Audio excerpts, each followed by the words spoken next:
Hello, comment ça va? Ça fait depuis un petit moment que j'avais pas fait de master vlog. Cette fois on est dans ma cuisine parce que je voulais tester une nouvelle recette, voilà. Et comme j'aime bien expliquer ce que je fais dans ma vie tout en faisant autre chose, je me suis dit pourquoi pas.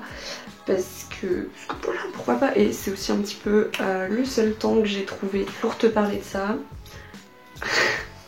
On dirait que je vais tuer quelqu'un, mon dieu. Bref, du coup, depuis j'ai fait ma rentrée, etc. J'ai enfin eu des séminaires. Je suis en train d'éplucher des carottes, donc c'est pour ça que je suis concentrée là. Mais du coup j'ai changé d'angle. J'ai vraiment une très grande classe avec mon économe et mes carottes, mais c'est pas grave. Là je vais essayer de faire un curry de lentilles. Je sais pas du tout ce que ça va donner, c'est la première fois que je fais cette recette. On verra bien. Bref, tout ça pour parler de mon mémoire. Ça va être très fun de me voir éplucher des légumes. Du coup, qu'est-ce qui s'est passé entre temps? Alors, entre temps, j'ai eu mes séminaires et j'ai pu me rendre compte de ce que c'est en fait. Mais est-ce que je te parle d'abord des séminaires, comment ça se passe et tout au niveau plus pédagogique, ou est-ce que je te parle avant des découvertes que j'ai faites sur Karruecher? Je vais peut-être commencer par te parler des nouvelles découvertes que j'ai pu faire sur mon sujet. Si tu tombes sur ma chaîne comme ça par pur hasard, je vais tuer quelqu'un avec mon couteau, enfin mon petit couteau ça.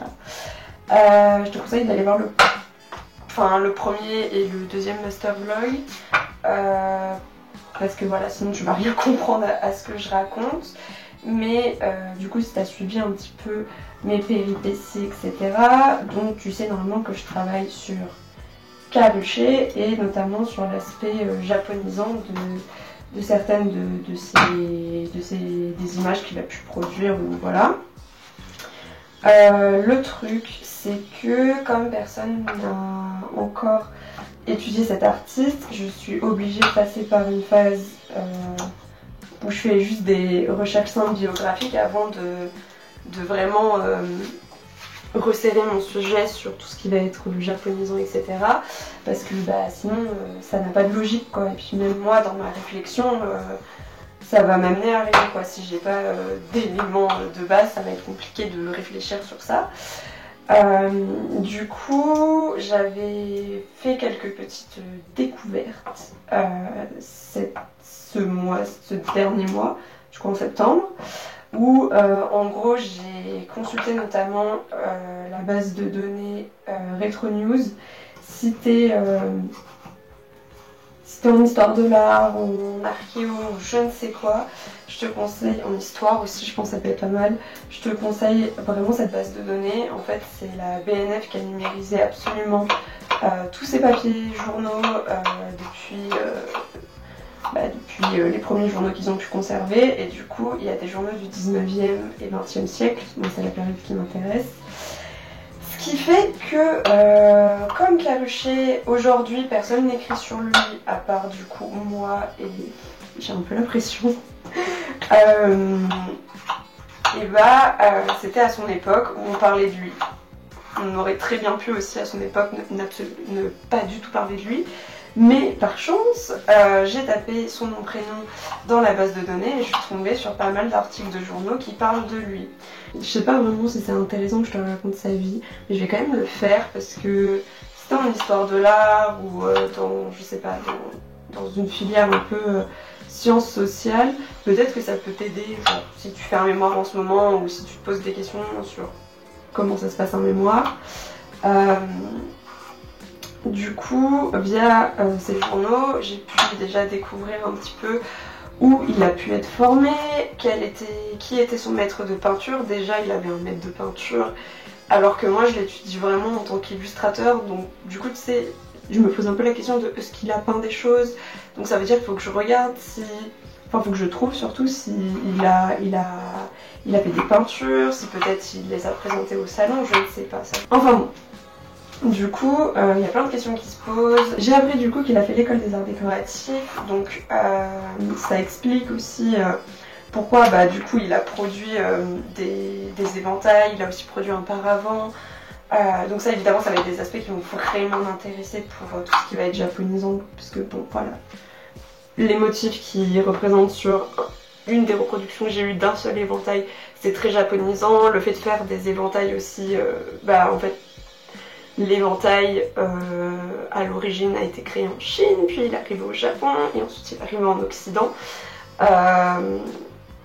Donc voilà, donc forcément ça a un lien avec mon sujet. Le paravent, bon, évidemment aussi. Et du coup là c'est plutôt cool, c'est des détails qui sont vraiment très très importants. J'ai appris aussi ça c'est pas encore très très clair encore. Soit il a été, on va dire, élève passager des beaux-arts, soit il n'a pas été élève et il avait la possibilité juste d'aller au cours public et d'aller à l'atelier de Gustave Moreau parce que son maître l'a un petit peu recommandé à Gustave Moreau. Donc ça c'est pas encore très clair parce que évidemment les journaux se contredisent et puis ils sont pas du même bord politique aussi, donc faut un petit peu essayer de démêler le fait historique on va dire. Bref, du coup c'est hyper intéressant, j'ai appris pas mal de choses. Par exemple pour l'école des beaux-arts il n'est pas resté très longtemps parce qu'il s'est fait bisuter par ses camarades. Bref, du coup les journaux du 19e donnent vraiment énormément de détails, ce qui est hyper cool pour moi. Caruchet, je sais pas s'il a trouvé ça cool, tu vois, que tout Paris sache qu'il se fait bisuter par l'école des beaux-arts, tu vois, mais bon, bref. C'était assez amusant à lire, mais ouais, du coup, à cause de ce bisutage, en gros, on a voulu le mettre à nu et le teindre en bleu de Prusse. Le bleu de Prusse, c'est par exemple ce qui a servi à Hokusai à faire la grande dague de Kanagawa. Donc comment te dire que voilà, c'est du pigment qui part pas comme ça d'un coup, hein. On va dire que voilà, t'es peut-être un petit peu transformé en schtroumpf quoi pendant quelques jours, je pense. Enfin bon bref, et du coup il avait refusé, il s'est fait éjecter de l'atelier. Il faut savoir qu'à l'époque le maître de l'atelier il n'est pas tout le temps là, tu vois, donc il n'y avait pas forcément de surveillance. Et le gardien de cet atelier en fait il est pas dans l'atelier même mais il est à l'extérieur. Donc bref, du coup ça fait qu'il y a pu avoir des débordements. Donc ce bisutage en fait a fait toute une affaire publique qui a été du coup partagée dans les journaux. Même les journaux se répétaient entre eux. Je retrouve vraiment les mêmes phrases, les mêmes paragraphes et tout dans différents journaux. Parce que ça a posé la question voilà, de l'école des beaux-arts, du bisutage de l'école des beaux-arts, parce que c'est normal de laisser des élèves se faire bisuter. Pourquoi le gardien n'est pas. Pourquoi il n'y a pas de surveillant dans l'atelier même, et depuis il y a des surveillants dans l'atelier même. Aujourd'hui je sais pas comment ça se passe, mais après cet incident, ça s'est fait comme ça. Et avec ce bisutage, il y a même ses camarades qui l'ont menacé en gros, s'il allait au Louvre pour du coup s'entraîner à dessiner et voilà, avoir des modèles et voilà, s'entraîner tout simplement à dessiner. Et bah il le tabasserait au sein même du Louvre, vraiment une ambiance hyper cool. Il était revenu à l'école 2 semaines, il disait dans les journaux. Après du coup toujours des problèmes de prononciation. Donc il est revenu à l'école 2 semaines après cet incident et ses camarades ont décidé de l'attendre à la fin des cours, et ils étaient 200 élèves à le raccompagner de l'école jusqu'à chez lui en l'insultant. Voilà, une très bonne ambiance. Donc j'ai pu apprendre ça, et vraiment là ça a fait une bonne affaire publique. Je comprends pas pourquoi spécifiquement le cas de Caruchet a fait éclater un peu ce scandale public, parce que les bisutages à l'école des beaux-arts c'est quelque chose qui est très connu, il y en a eu avant Caruchet. J'ai retrouvé des témoignages dans les journaux, enfin bon bref, une grosse bonne ambiance. Et après dans les journaux, donc ils parlent vraiment de de son tout début de formation. Il est tout jeune encore à cette époque, il a la 20 ans, la vingtaine, quelque chose comme ça. Et du coup, j'ai pu aussi apprendre que son père était peintre, mais que comme ça coûtait trop cher, il s'est reconverti dans je ne sais plus quelle pratique, je l'ai noté quelque part. Mais voilà, sa famille n'avait pas forcément assez d'argent pour lui payer les cours aux Beaux-Arts, n'avait pas forcément assez d'argent pour le soutenir financièrement pour sa formation. Bref. On a vraiment pas mal de choses au final avec les journaux. Ensuite, directement j'ai pas encore tout fini d'éplucher, mais vraiment les deux axes que je trouve sur Karruecher dans les journaux, c'est ce qu'ils appellent l'incident Karruecher, donc son bizutage aux Beaux-Arts, mais après c'est des petites mentions de Karruecher en tant qu'illustrateur de romans. Donc par exemple ils vont parler du nouveau roman Emo et Camé de Théophile Gautier, et puis ils vont dire avec les superbes illustrations de Karruecher par exemple, mais ça va s'arrêter là et on va pas me donner plus de détails. Mais ça reste quand même des infos importantes, mais ça reste peu. Mais ça me permet d'ouvrir d'autres pistes. Notamment, je suis tombée là récemment sur... J'étais à l'INHA et je regardais du coup un peu les livres en lien avec le monde de l'édition au 19e, 20e siècle. Et je tombe sur un livre d'un contemporain qui explique, qui en gros, on va pas se le cacher, se foutait un peu de la gueule de Karruecher et Mucha, en disant que, donc il parlait d'un éditeur, d'une maison d'édition qui trouvait superbe, génial, au top, avec des illustrations fantastiques, contrairement à d'autres maisons d'édition qui laissaient Mucha et Karruecher illustrer des livres, des couvertures, des choses comme ça. Et donc lui il les aimait pas trop, donc je pense qu'il aimait pas trop tout ce qui était art nouveau. Et qu'il était quand même plutôt conservateur. J'ai pas encore fait des recherches sur cet auteur, faudrait que je le fasse. Mais du coup voilà, donc il y a un peu des deux. Les journaux de gauche généralement aiment bien Karruecher, parce que Karruecher serait plutôt engagé dans la gauche du 19e siècle, de ce que j'ai pu lire, notamment sa première femme était une prof de lettres, elle écrivait dans des journaux féministes, et elle a aussi écrit un roman qui a abordé le thème de l'avortement. On est au 19e siècle. Faut que j'arrête de menacer avec mon couteau, mais je fais pas exprès. Donc voilà, donc c'est des détails qui sont vraiment intéressants et j'ai vraiment l'impression j'ai vraiment l'impression, je sais pas, de faire une enquête un peu en mode Sherlock Holmes pour essayer de trouver des informations sur Karruecher qui pourraient m'aider du coup à réfléchir sur son aspect japonisant.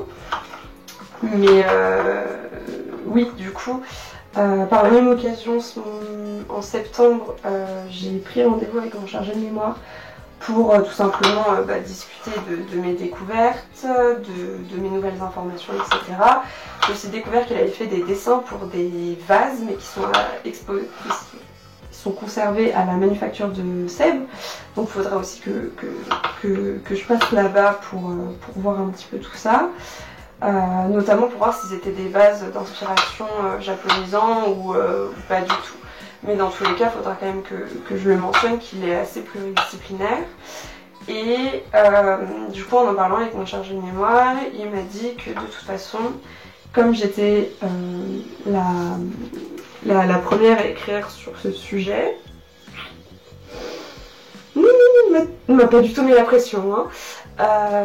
Et je serai obligée dans mon mémoire de faire une partie plus biographique parce que sinon on va pas comprendre qui est Karruecher vu que personne ne sait qui c'est, et du coup on va pas comprendre pourquoi je parle de l'aspect japonisant dans ses œuvres. Ça a pas vraiment de logique si je présente pas l'artiste avant. Du coup voilà, je t'avoue que je suis quelque peu stressée, hein, on va pas se le cacher, parce que être la première personne à écrire sur un artiste, ça veut dire que la lecture que je vais en faire de Karruecher, de son œuvre, de sa vie, etc., ça va être la première lecture qui va être faite sur lui. Ça va être mon point de vue en plus, donc je suis un peu en PLS. Et ça veut dire aussi que si quelqu'un va vouloir se renseigner sur Karruecher, il va devoir se renseigner via mon futur travail. Donc je suis pas très bien, hein. Je suis hyper contente parce qu'en même temps j'ai pas la peur de répéter ce que quelqu'un a déjà dit ou de pas trouver un nouvel axe, tu vois, puisqu'en fait quasiment tout en fait est ouvert. C'est très abstrait ce que je dis, mais je sais pas si tu saisis l'idée. Mais du coup, ouais, je suis un peu stressée. C'est mieux quand même avec de la lumière. Parce que là, on voyait plus rien. Mais bon, bref, du coup, je disais que oui, j'avais la pression. Mais qu'en même temps, c'est hyper intéressant de travailler sur ce genre de sujet, même si je suis déjà intéressée dans ma tête. Bon, là, si je commence à pleurer, c'est normal, je coupe des oignons. Du coup, qu'est-ce qu'il y avait d'autre? Je réfléchis. Du coup, maintenant, je suis un peu plus habituée de l'INHA. Il faut que je passe du coup au département des essents qui est du coup à l'INHA et pas à la BNF. Mais il faut aussi que je passe à la BNF parce qu'ils ont des exemplaires de livres originaux en fait illustrés par Carochet. Donc évidemment, il faut que je consulte ses œuvres, ça paraît quand même assez évident. Donc je vais faire ça. Qu'est-ce que j'ai encore à faire? Faut que je passe au musée des arts décoratifs parce qu'il aurait exposé notamment ses éventails et paravents à des salons en lien avec les arts décoratifs. Donc il faut absolument que je consulte là-bas et j'ai déjà repéré un peu les ouvrages que je devrais consulter. L'INHA, faut encore que j'y passe de toute façon, voilà, pour retrouver là, le bouquin sur les maisons d'édition au 19e, ça c'était hyper intéressant, mais j'avais pas le temps de rester plus longtemps à l'INHA, j'avais cours après quand je suis tombée sur ce livre. Enfin bon, après par contre, bon, j'ai toujours l'impression d'être genre en retard par rapport à mes recherches, j'ai l'impression de pas avancer assez vite. Alors qu'en soi, on est tous en galère quoi, mais je sais pas, j'ai l'impression de pas avancer assez vite. J'ai des potes qui me racontent un peu où ils en sont, et je suis là, ok, bah moi comme il n'y a pas de biographie, il faut d'abord que je fasse cette étape avant de commencer à faire ce que je suis censée faire quoi. Donc j'ai l'impression d'avoir 2 fois plus de travail qu'une personne qui aurait choisi par exemple de faire un mémoire sur Picasso, mais en même temps une personne tu vois qui fait un devoir sur Picasso, elle doit trouver un nouvel angle d'attaque et ça c'est aussi hyper compliqué en même temps. Donc je suis un peu en mode je suis un peu... Après je suis un peu perdue, mais bon ça je sais très bien que c'est totalement normal parce que bah, c'est le début, t'as plein d'informations à ingérer et tu sais pas encore trop comment t'organiser, t'as pas encore vraiment de routine. Là maintenant ça va mieux, mais ouais je pense que c'est totalement normal d'être genre perdu, enfin d'être perdu dans le sens je sais ce que je fais tu vois, mais j'ai un amas de choses en fait à regarder et à trier qui peut être assez impressionnante et qui peut du coup me perdre un peu, mais c'est assez normal au final. Enfin bon bref. Du coup j'en suis un peu à là en ce moment. En vrai je crois que j'ai fait d'autres découvertes mais elles sont pas actuellement dans mon cerveau. J'ai dû écrire quelque part des trucs, faut notamment que je regarde les œuvres de Mucha parce que Carochet est toujours comparé à Mucha, mais bah comme tu t'en doutes il a pas la même postérité que Mucha. Et il faut que je vois pourquoi on l'a oublié aussi, pourquoi on n'en parle plus. Peut-être parce qu'il faisait de l'illustration de romans. Je sais pas. Peut-être parce qu'il faisait du coup de l'illustration de romans et que c'était pas genre de la peinture. Parce que Mucha, même s'il faisait des affiches, etc., il a fait aussi de la peinture. Donc est-ce que Carochet a fait de la peinture? Alors ça c'est ma grande question. Donc voilà, après...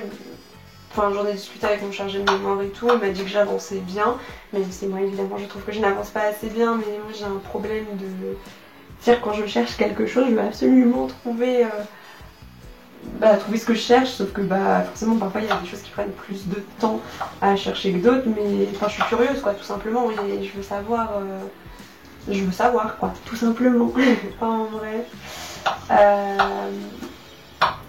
Et du coup, je veux un peu savoir comment c'était la vie à son époque, qu'est-ce qu'il a pu faire, pourquoi il s'est orienté dans dans le dessin, dans l'illustration de roman, alors que à la base il visait quand même un peu des arts décoratifs, puis qu'il allait à l'école des beaux-arts pour faire de la peinture. Alors tu vois, je sais pas comment il est arrivé à l'édition. Ça aussi c'est une grande question que je me pose trop de questions de toute façon. C'est le début, donc évidemment il y a plein de questions à se poser et auxquelles t'as pas encore de réponse. Mais voilà, en vrai je fais que blablater, je sais pas trop si c'est intéressant ce que je dis, mais je partage. Donc voilà, après pour ce qui va être des séminaires etc. Donc en fait les séminaires c'est, ouais, comme je t'avais dit, c'est un peu comme des CM, mais maintenant que j'y suis, c'est pas totalement ça non plus. J'ai 3 séminaires différents, bientôt 4, mais qui n'a pas encore commencé, c'est un séminaire de méthodologie qui n'a pas encore commencé, mais je vais un peu du coup t'expliquer si tu es en master HDA l'année prochaine, ou si tu te poses déjà des questions sur le master, ou si tu es juste curieux de savoir comment ça se passe dans d'autres disciplines, ou que tu t'es perdu sur cette vidéo, je ne sais pas. En gros, comme je te dis, c'est un peu comme un CM, sauf que je vais prendre mes 3 exemples parce que vaut mieux donner une illustration de ce que je dis, parce que sinon c'est très bizarre. Bref, sinon c'est trop abstrait. Du coup, je suis un séminaire de Renaissance française. Donc ça c'est hors de ma spécialité, tu t'en doutes. Je suis spécialisée en 19e. Donc du coup la Renaissance, non, c'est surtout française, c'est pas mon domaine. Donc j'ai pris ce séminaire parce que je voulais vraiment un truc qui soit complètement différent de la période contemporaine, et si possible différent de la spécialisation que j'avais en 3e année. J'aime beaucoup l'art contemporain, hein, c'est pas ce que je veux dire, mais je voulais vraiment voilà, approfondir d'autres périodes un petit peu mieux.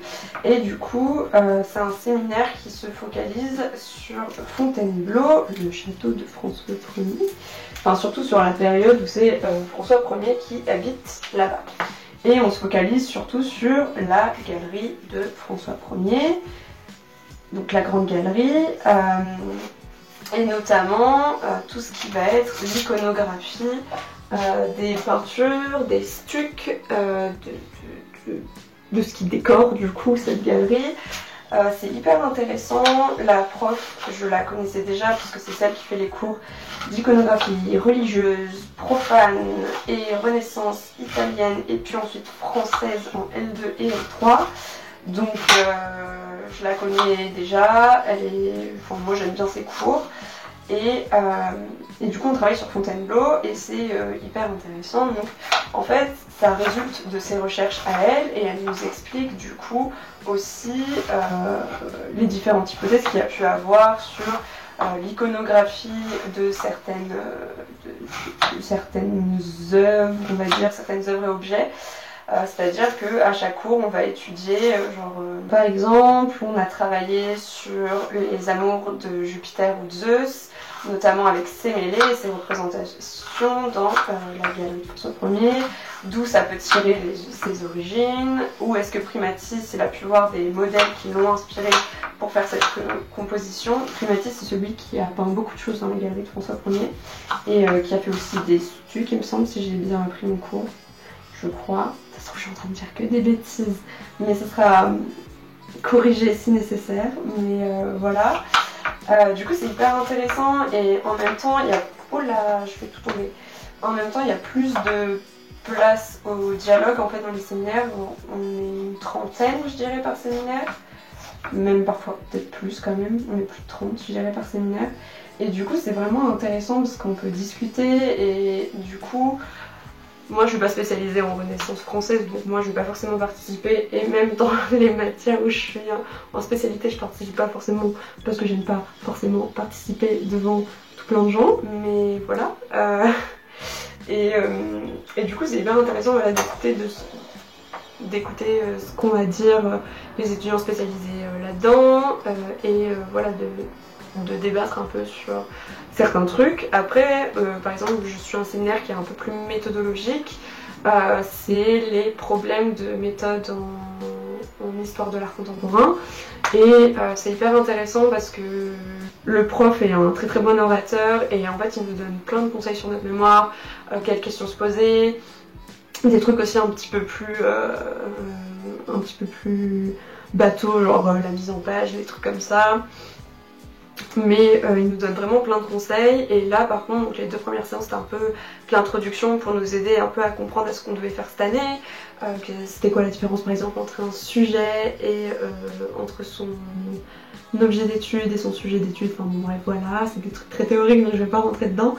Et ensuite le reste de ce semestre ça va être des étudiants qui vont faire un constat d'état de leur recherche, c'est-à-dire ils vont dire bah là en ce moment moi mon sujet c'est ça, sauf que je me suis rendu compte que je voulais parler que de ça dans le sujet que je m'étais fixé au début, donc j'ai restreint mon sujet et puis j'ai rencontré telle difficulté, j'ai avancé sur ce point là, j'ai découvert de nouvelles choses, je suis en galère là-dessus, enfin bon bref, et du coup on en parle, on se pose des questions et c'est beaucoup plus interactif. Et ensuite mon 3e séminaire c'est sur la représentation des chambres closes au 19e tournant 20e. Où là c'est vraiment c'est mon chargé de mémoire du coup qui fait ce séminaire et en fait c'est ses propres recherches et il nous montre comment il a mené ses recherches mais en même temps il nous parle concrètement du sujet et il nous donne aussi des conseils voilà, pour le mémoire etc. Ce séminaire pourrait être un peu plus interactif mais personne n'ose trop parler dans ce séminaire je pense et le prof lui-même en fait est en train de faire sa recherche pendant qu'il nous parle tu vois, genre, tu vois vraiment réfléchir pendant ce séminaire. Du coup voilà c'est assez intéressant. C'est des séminaires qui durent 1h45. Du coup à la fin du semestre on aura des choses à rendre à ses professeurs. Par exemple dans le premier séminaire j'ai un QCM à la fin de ce semestre en Renaissance française et je dois aussi rédiger c'est pas une critique genre une réflexion sur un point qui m'a marqué sur une table ronde qu'on va avoir. Dans un autre, je dois rendre un peu mon état de la recherche sur mon sujet et la problématique la problématique de mon mémoire qui sera corrigée du coup par ce prof. Et dans le dernier, je dois rendre un petit peu, voilà, pareil, une réflexion, soit sur une expo, soit sur une colloque, soit sur un livre que j'ai pu lire, qui évidemment est en lien avec mon sujet. Donc voilà, donc j'ai ça à rendre et en plus de ça du coup j'ai des cours de langue, je me suis mis le japonais en bonus cette année comme ça me descend pas ma moyenne, yes. Et parce que j'ai envie de continuer à apprendre cette langue et comme j'avais du temps quand même, parce que t'as beaucoup de temps libre en master mais qui te sert en fait à faire des recherches et à habiter les bibliothèques. Et voilà, j'ai anglais et en anglais j'ai le partiel de fin de semestre mais elle nous donne des petits exercices à faire chaque semaine et on doit aussi...